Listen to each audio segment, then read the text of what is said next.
Welcome to the BiggerPockets Money podcast, where we interview Tracy Coenen and talk about forensic accounting and financial infidelity. Hello, hello, hello. My name is Mindy Jensen, and joining me today is Amanda Wolfe, the she-wolf of Wall Street. Amanda, what's up? Hey, how are you? I'm so happy to see you today. Yeah, thanks for having me. I'm really, really excited about this episode. This episode is so much fun. I know the whole forensic accounting and financial infidelity sounds like maybe that's not exciting. This is a super fun show.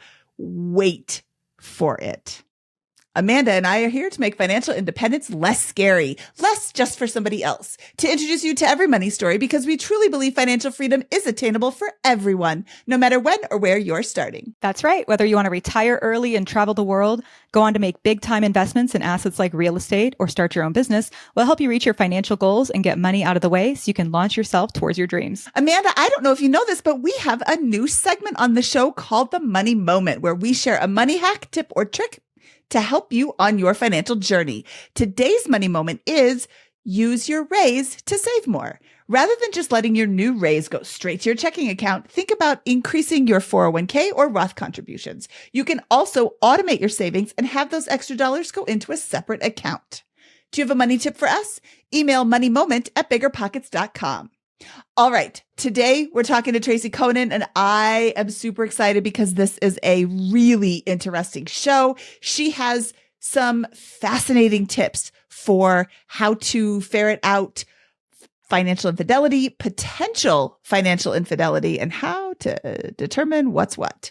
Tracy Coenen is a forensic accountant who has over 2 decades of experience in accounting and investigations. Her goal is to help 1,000 women every year have better financial outcomes in their divorces.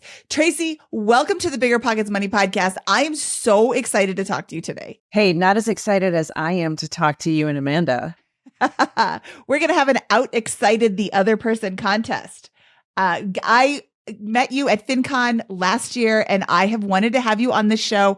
I think forensic accounting is exciting. I think what you do is exciting isn't the right word, because I'm sorry that there's a need for you to have a job. I wish that everybody was just super honest all the time and everybody was fair and square forever. But unfortunately, they're not. So, because not everybody knows what I'm talking about, Tracy, can you start us off and give us a little bit of history about what a forensic accountant is and what your career has looked like? As a forensic accountant, I find money. So I do fraud investigations, and some of that is on the corporate side, where I am going into companies that have executives who are stealing money, hiding money, manipulating financial records, and I'm trying to figure out what happened to the money, who was involved. Yeah, I know. Exciting stuff. And some of what I do is on the personal side. So that involves the divorce work and other personal matters where someone is engaging in some money shenanigans. And I got started as a forensic accountant more than 25 years ago. As an undergraduate, I was a criminology major, and my plan was to become a prison warden. And my sophomore year of the criminology program, I took a class called Financial Crime Investigation. It was an elective that was only offered once in a while. I thought it sounded pretty cool.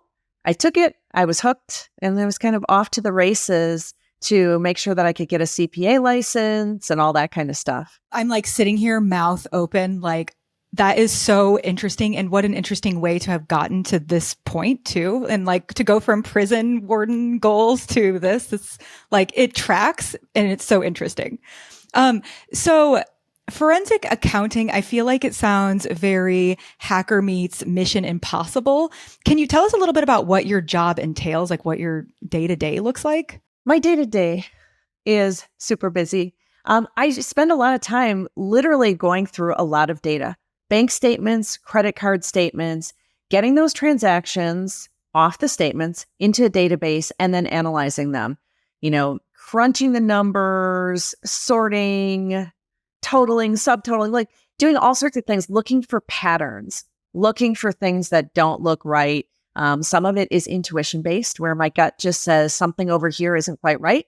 And some of it's very, very fact based, where I see something that just sort of opens it all up, and but I go down a lot of rabbit holes. And so it's a lot of data work, which doesn't sound exciting to people who maybe aren't numbers people. But for me, it's putting that puzzle together, and it's really fun. I think it's fascinating that people think that they won't get caught. and everything leaves a paper trail. Well, that's just exactly it. So, Mindy, we met last year, as you said, at FinCon, where I was talking about the Divorce Money Guide, which is the program that I put together to help people look at their own numbers in their divorces, because 95% of people don't have situations that require a forensic accountant. They don't need to spend thousands of dollars on someone like me. And of course, the question that I always get is, well, how is someone really going to find this on their own? It's complicated. Now, in 95% of divorces, it's not complicated. They don't cover their tracks very well. One of the primary reasons that the spouse who's doing funny things with the money doesn't cover their tracks well is because they know that their spouse isn't looking. We often have one spouse who just is hands off with the finances. And I don't want people to be ashamed if that's them, because we divide and conquer, right? You take care of this in the household, I can take care of that. And so if they know their spouse is hands off about the money, they don't make any effort to cover up what they're doing. Which makes it easy to find. All you need is someone to tell you where to look on the statements, right? Yes. Yes. Yeah, it's just like that basic education, right? Of just not like having the passwords to log into your accounts and then knowing where to find really basic information. So I think it's really just like the ABCs of financial literacy, if you will, is just that really basic foundation. The divorce process is very emotional, and it has a lot of moving parts, and it's very overwhelming to people. So what I like to do is take them through first, just sort of getting them acclimated to what the financial part of their divorce is going to entail. You're going to be asked to give up a lot of documents. You might have to sit down and do something called a deposition, where the attorney for your spouse is asking you questions, and they might be trying to embarrass you with some of those questions. They might not be on the up and up with what they're trying to do. They might not just be trying to find information. They might be trying to be shady about it. I want people to understand all those things that are going to happen. And then getting your bank statements. Some people don't even literally know how to get bank statements. And so we talk through, how do you get access to that? We talk through fun things like, if your spouse is holding your tax returns hostage, there's a way for you to get them on your own in about 10 minutes or less. You don't even need your spouse, right? Mindy sits up and takes notice. Wait a second. Wait a second. Awesome. I mean, that's not awesome that you have to do it, but that's awesome that there's a way to do it, because if you are the hands-off money partner in the relationship, and then all of a sudden you are separating, this can be hugely overwhelming. And then on top of it, the hands-on money partner is like, haha, you can't get this. I'm going to keep this away from you. Now here's a way around that. I don't need you anymore. I can go get it on my own. I love that. It's very empowering, isn't it? It is. Okay. So another part of your job is to look for money that a partner hides, which is sometimes referred to as financial infidelity. Can you explain financial infidelity for our audience? Yeah. Financial infidelity is going to encompass any lies about the money between partners. So it could be hiding money, could be having secret accounts, secret bank accounts, secret credit cards. It could be engaging in secret spending, things that you know your partner wouldn't approve of, spending beyond the limits that you and your partner have discussed. One common thing that I like to talk about is most couples have an agreement between them. If we're going to spend more than X dollars, we talk about it first. And if you are routinely spending above that limit, I consider that financial infidelity. Now, the question I often get is, so if someone goes shopping and buys a pair of shoes and hides them in the back of the closet, is that financial infidelity? Well, that's probably pretty minor, but I would say it depends on your situation. You know your spouse, you know the agreements that we have. If you and your spouse have agreed, we're not going to do any secret spending ever of any nature, yeah, you might be engaging in financial infidelity. If you're in a relationship where the money rules are a little looser, and you know your spouse is not going to care about a stupid pair of shoes, you just don't want to have the discussion, that's why you shove them in the back of the closet, that's a little bit different. I had a follow-up question. You mentioned secret bank accounts. Now, I am part of a women's financial group on Facebook where I see advice frequently that says, always have your own bank account. Or my grandmother said, always have a secret bank account that he doesn't know about. And I can understand both sides of that argument because we have seen women who've been taken advantage of in relationships where they are the stay-at-home spouse, they are the non-money spouse, and then all of a sudden they're waylaid by this. Hey, we're getting a divorce and you have nothing. On the other hand, that seems like you don't trust your partner. Is that financial infidelity to have a secret bank account just in case? Yeah, it is. I don't advocate secret accounts, but I do absolutely 100% advocate an account in your name only. And the reason why you always want to have an account that only has your name on it is so that no one else can shut it down. No one else can clean it out. If you only have a joint bank account, I have seen too many divorces where things go south. We know the divorce filing is coming or the divorce has just been filed and the spouse cleans out that bank account and you are left penniless. You have nothing to go get a new apartment, to go even put food on the table.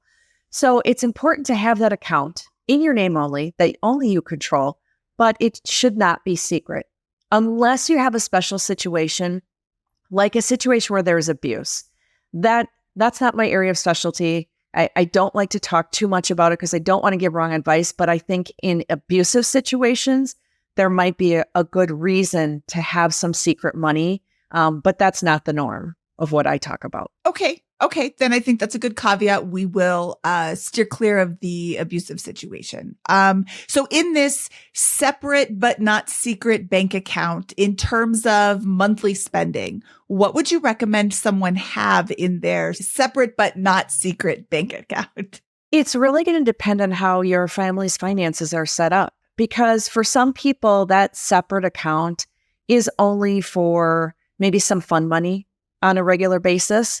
Maybe they're accumulating some money in there, but they really only use it for fun money. So just, then there's not a huge need there.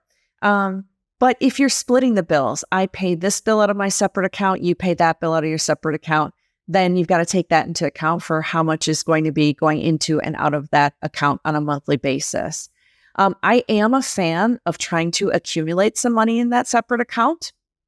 I think that spouses should, I like the idea of sitting down at least once a month, if not more often, and opening up the books together and just going over what's going on with your money. So if you each had a separate account, at that time, you would be sharing information with each other about what's going on with that account. So nobody gets married planning to get divorced, right? Or planning on bad things happen.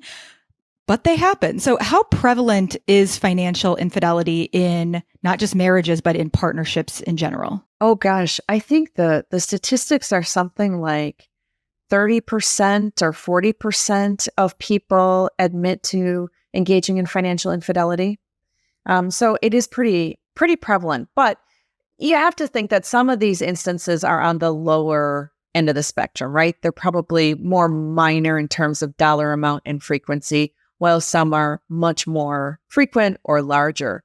But I still think that's a little bit of an eye-opening stat that there's a pretty good chance that you're in a relationship where there's some money stuff going on that you don't know about. Right. And I think that's a good point where it could be small, for example, the Amazon package or the pair of shoes, but it also could be larger where you're pulling from your 401k and your spouse doesn't see it. And that's a whole other thing, right? So what about the big ones? Would you say, how prevalent would you say some of those big, I don't want to say life-changing because you can always make more money one day, right? But how prevalent are those big ones? I don't have a sense of that in terms of a stat for that. So many of these things are so hard. People will say to me on social media, when you get the trolls out there, prove it, prove how often something happens or things like this. And it's okay, this stuff is happening in the dark of night. We don't have good stats on how often it happens because so much of it is hidden, right? And people aren't, even if there's a survey, some of these surveys of how often are you engaging in financial infidelity, we're counting on people self-reporting and admitting that they're engaging in it. Well, that's pretty tough to get some reliable statistics on that.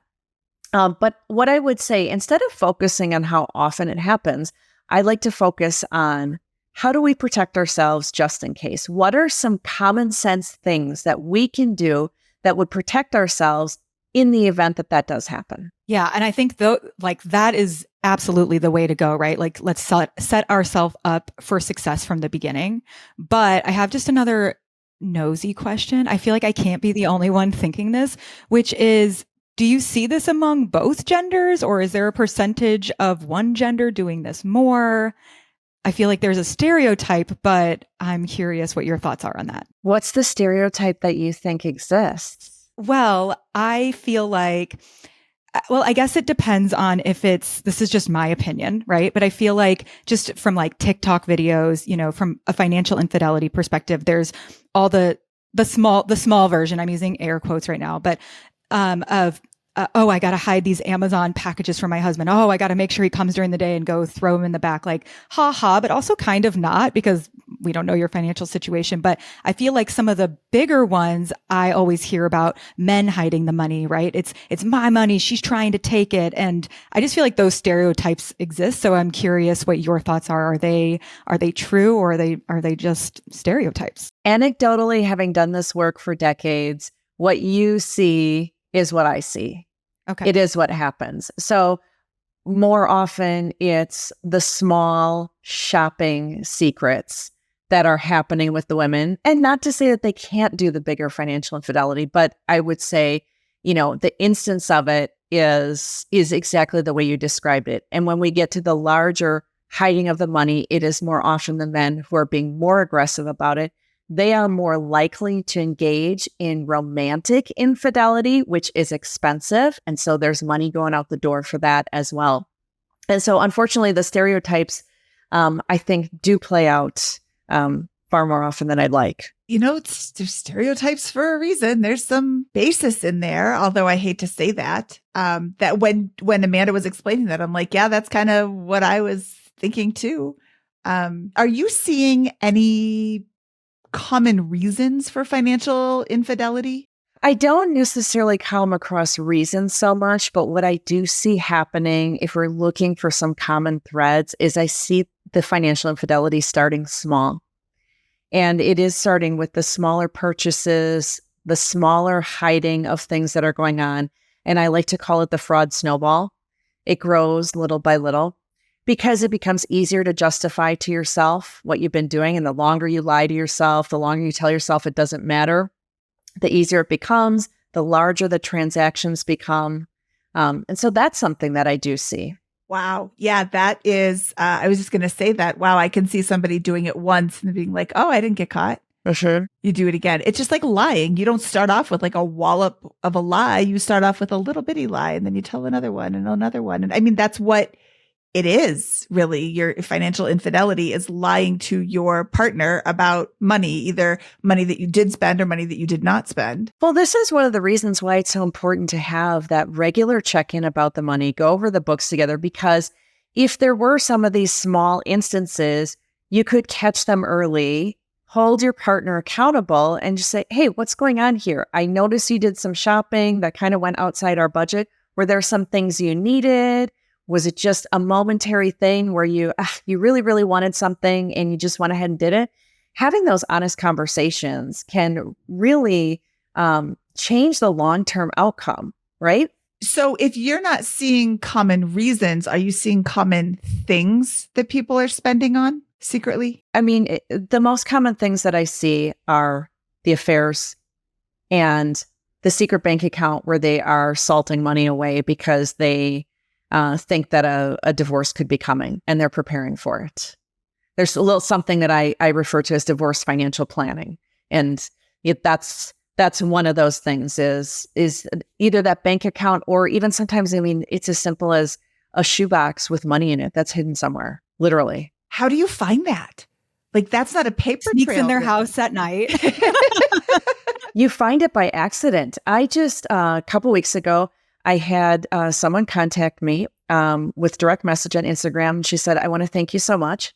I've been following your account for a few months, and my daughter's getting divorced, and I had turned her onto your account as well.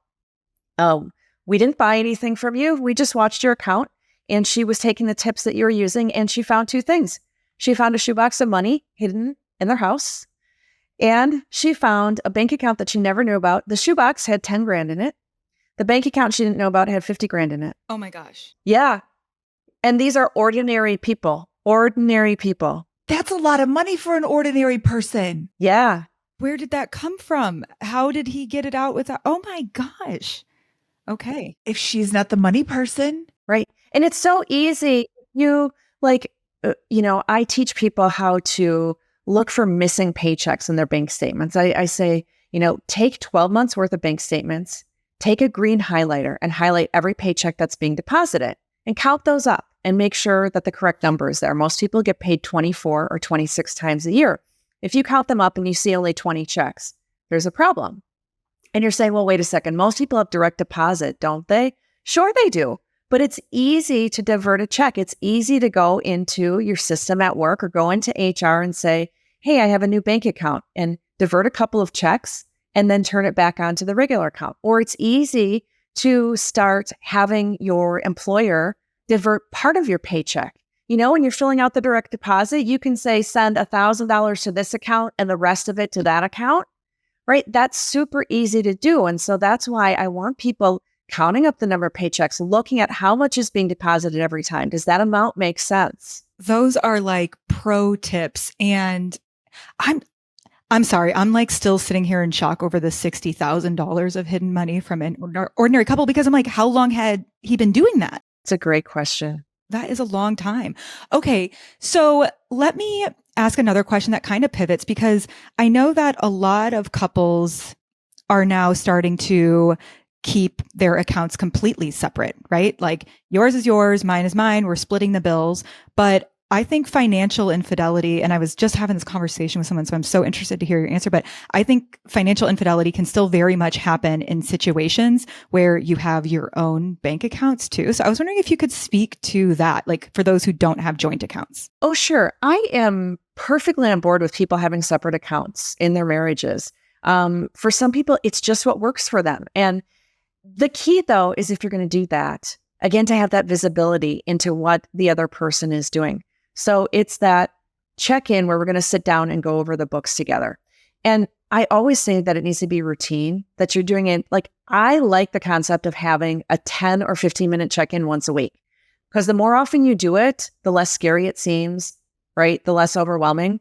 Once a month at very minimum. If that's the most you can bring yourself to do as a couple, fine, then do it once a month. But it's opening up the books and seeing the activity that's going on in each other's account. And the best example I have to illustrate why this is so important is, let's say we have our separate accounts. We each cover the bills we're supposed to cover. And so everything looks fine. But we've made an agreement that we're saving for a house, for a down payment on a house. And we know how much each of us is going to contribute to that. And what if I'm saving my part and my partner isn't? I wouldn't know that unless I have visibility into his account. And so if it's a matter of sitting down together in front of the computer and logging into online banking, he pulls up his bank account and his 401k and his credit cards, and we just zip through them, and then I do the same. Cool. If you want to print out statements, cool. I don't care how you accomplish it, as long as you have that level of accountability with each other. Yeah. And I think that's such a good point, because you got married to be partners, right? So even if you're keeping everything separate, that's more comfortable for you. You have likely larger shared goals that you're both going to need to be contributing to. So I still think, to your point, like having that exposure is really important. And I actually love the idea of doing it more often, like you said, weekly for just a few minutes. So it's not some big daunting chore, especially because like if there are little things happening here and there, you can sit with your partner and talk through it, versus it like escalating or you forgetting about it and then it snowballing, which was the perfect term. So I love that idea. Or we have unexpected car repair. Where are you taking the money from to pay for that? Or, there's a house repair that's expensive. Hey, we don't have cash right now. Are you okay with us putting it on this credit card or something like that?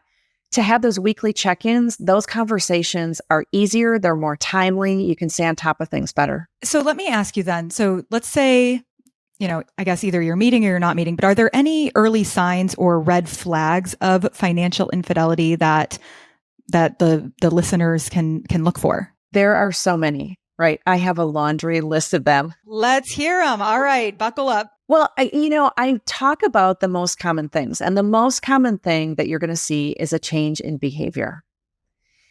And there's two kinds of things I talk about in that regard. One is change in financial behavior, like change in how they're spending money, a change in the information that they're allowing you to have. So one of the things that sometimes happens if someone's engaging in financial infidelity is they cut you off from information.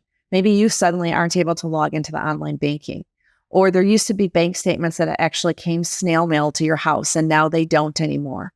Or they're just not being open about the finances. So those kind of changes in behavior. But then the other changes in behavior where they are hiding their phone from you. They are not keeping the same routine that they used to, maybe not coming home directly after work. Maybe they've got time that's unaccounted for. They're being secretive about their whereabouts. Those kinds of things tend to signify affairs. And financial infidelity is highly correlated with affairs, again, because affairs are expensive. That money has to come from somewhere that your spouse doesn't know about. So the most prevalent red flag is definitely some sort of change in behavior. Do you recommend people approaching their spouse if they notice this change in behavior, if they suspect something going on? No. What I recommend, so if you were to see one red flag and that's all you saw, I would probably say, don't get too worried. Wait and see if you see anything else. If you see a bunch of red flags that are really, really concerning, the first thing I actually advise people to do is start gathering information before you say anything. If you do have access to the bank accounts still and the credit card accounts, start downloading statements, putting those in a safe place where they can't disappear. Information is your friend. And so before you say anything, and I notice some people, this sounds shady. They think, oh gosh, I'm being a little sneaky. No, if your name's on that account, there's nothing sneaky about it. You have every right to get those statements. You are protecting yourself. You're being cautious. Get the information, set it aside before you have the conversation. Because I've seen too many cases where the conversation happens, they realize you're onto them, and suddenly documents are disappearing, access goes away, etc. So I've discovered that there is some shenanigans going on. I have downloaded these documents, and now I have made the decision that I want to hire a forensic accountant. What are my next steps? So you're only going to hire their forensic accountant if you have a more complicated situation, right? A lot of people talk about, money might be missing. They might need a forensic accountant. I will say in probably 95% of divorces, you don't need a forensic accountant. You would need one if you have a more complicated situation. Very high earnings, a lot of assets, maybe a number of real estate investments, a business that you or your spouse own, some generational wealth, some trust, things like that. Those are the more complicated situations where you're going to think about hiring the forensic accountant. What I tell people to do, if that's the path that they're on, I like to sit down and talk with them and their attorney. All three of us talking about what are our concerns, what information do we have, what do we want to accomplish. If someone is just in the suspicious stage, they don't really have any hard evidence that anything has been going on, they really may not need a forensic accountant. If they have some suspicions, the first thing I'm going to ask is, tell me more about those suspicions. What have you seen of a concrete nature that leads you to believe some money is missing? If the answer is, well, my husband is just a jerk and we're getting divorced, so of course he's hiding money. Well, you're probably not going to be a good steward of your own money, spending it on a forensic accountant for that. But if you can say to me, I used to have access to these accounts and now I don't. And that really concerns me. And last year, he had me sign some documents and wouldn't let me read them over before I signed them. He just really pressed me to sign them. And the last couple of years, the tax returns got filed without me ever seeing them. And when I was asking to see them, I was told, don't worry about it, don't worry about it. And these things all together really have me concerned. I would say you're probably right and you need a forensic accountant. So obviously there are some steps that we'll take before we hire a forensic accountant, right? So doing our research, making sure we're not, I don't want to say overreacting, but making sure that we're doing our due diligence. What types of fees are associated with a forensic accountant? How much should we be preparing for in this divorce financial planning, as you put it? Yeah. I always say plan on $10,000 to $15,000 to start with a forensic accountant. You might find one who will start a little cheaper than that, but ultimately, by the time you're done with your project, it'll be at least in the $10,000 to $15,000 range. The divorces that I work on are typically $25,000 to $50,000. If it gets really complicated, of course, it can be more than that. But It's not a cheap endeavor. And okay, so then how do you pay for that? Because then the minute that I hire you, if I don't have another account, they're going to see money coming out of our accounts, right? So how do people get around that? They don't. If you're hiring me, you're already in the divorce process, and it really doesn't matter if they know. You're probably not hiring me before you're in that divorce process. So most people don't have that as an issue. Okay. It's not like a private investigator upfront type deal. So then I have another question then as it relates to divorces is, how does a prenup play into this? Can you add a financial infidelity clause? Because I feel like I've heard of crazy things in prenups with celebrities, like you have to lose so much weight after you have a baby, or you can't be over like outside of like this weight range, like really crazy stuff in the celebrity ones. And I'm curious, just in general, how prenups play into this, and if you've seen financial infidelity clauses. Prenups are your friend, and prenups are for everyone. I am such a fan, no matter how much or how little money you think you have, doing a prenup, because it gives you the ability to control what would happen if you divorce. So we don't like to think about the possibility of divorce when we're getting married, but it's a reality that it happens for a good number of people. You can put just about anything you want in your prenup. I have seen clauses not so much related to financial infidelity as related to romantic infidelity. So I see clauses about affairs that say, if you're the one caught having an affair, you get nothing, or things like that. I have seen clauses that say something like, if one spouse is found to have hidden money, when that account is uncovered, it goes 100% to the other spouse or 75% to the other spouse, to try to put an incentive there for money to not be hidden.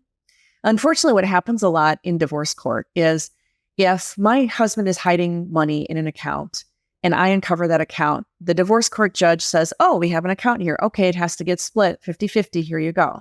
It's like, well, wait a second. Why didn't he get penalized for hiding that money and trying to get away with it?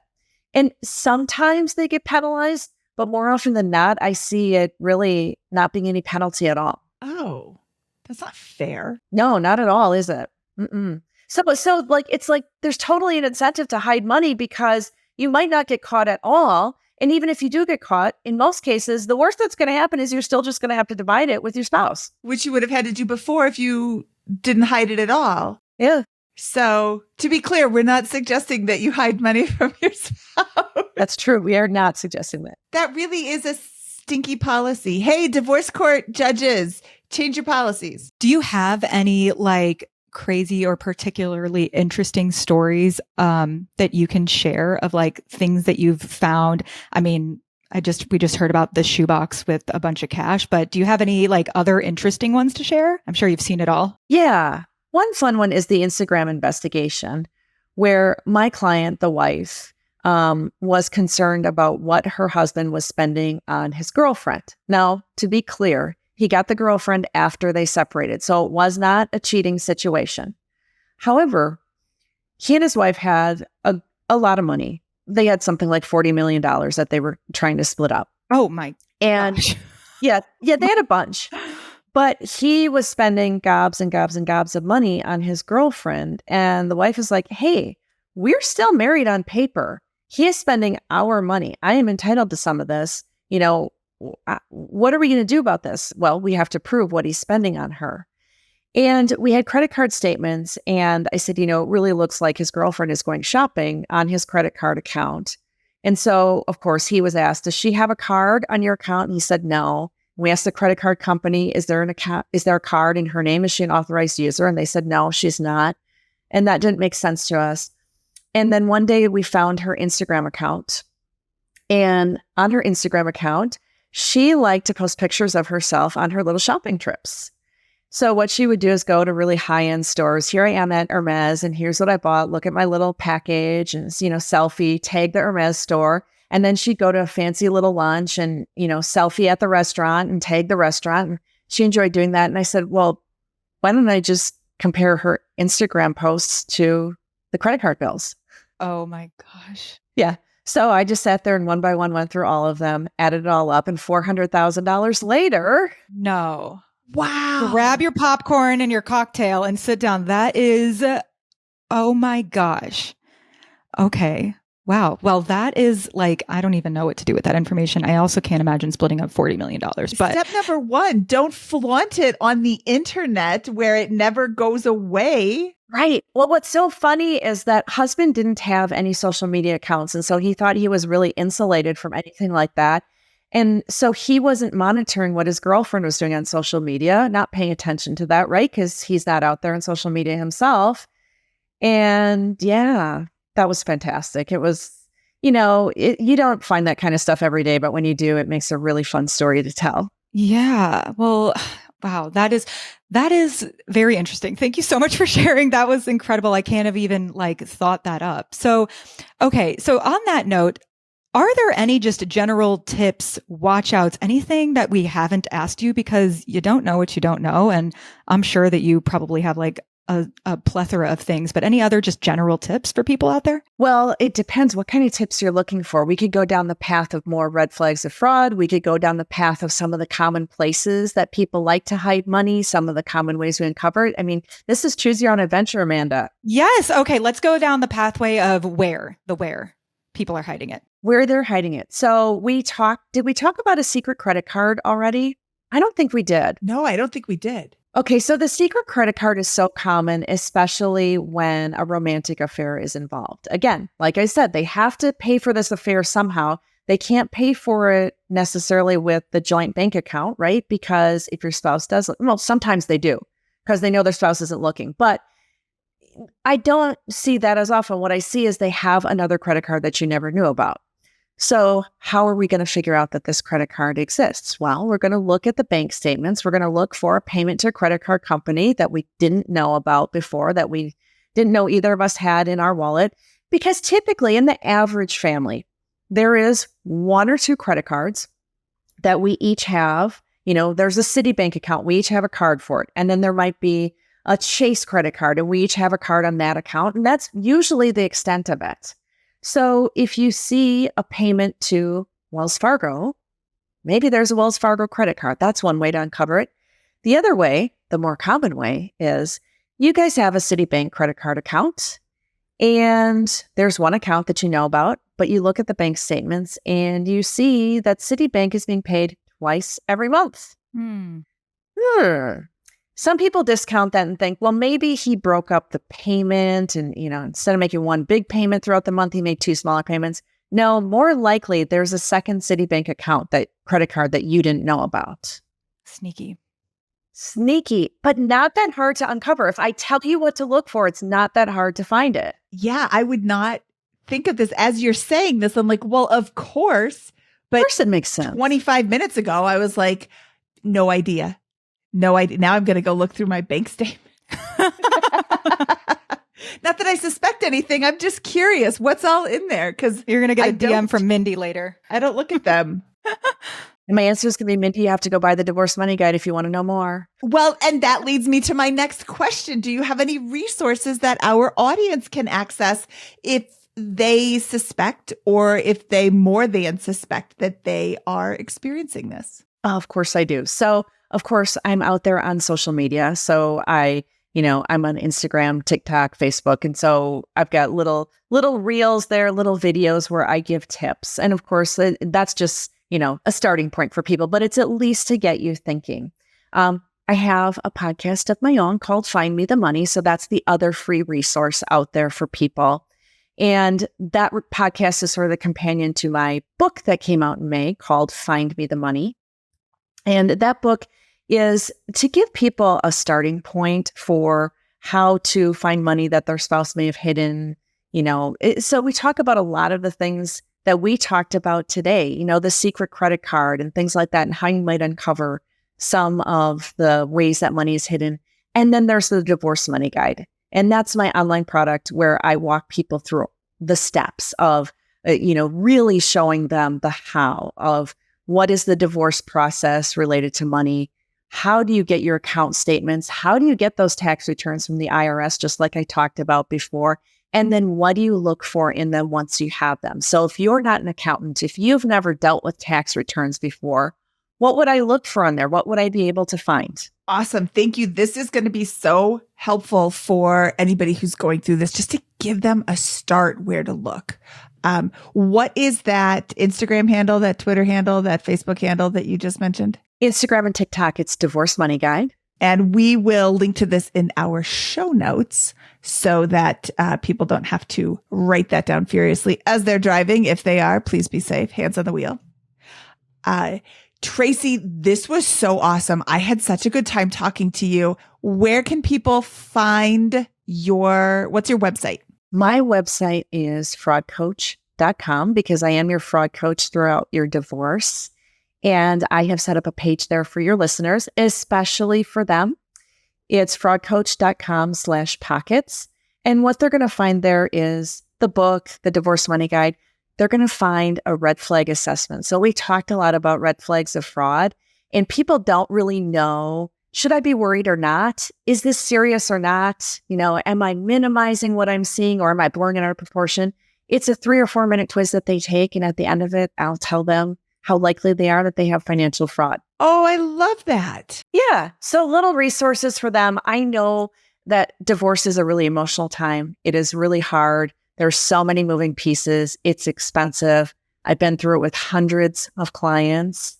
And, I'm just hoping to help make the process easier, help people take control over their money, get more comfortable with it, and get the kind of settlement that they deserve, because you've got one shot in your divorce to find that money, get your share of it. And I want to be there to help. Tracy, that was awesome. Thank you. That's fraudcoach.com/pockets. I appreciate you doing that for us and for our listeners. You're welcome. Well, Tracy, we have had a wonderful time talking to you. Thank you so much for your time today, and we will talk to you again soon. All right. That was possibly my favorite show ever, Amanda.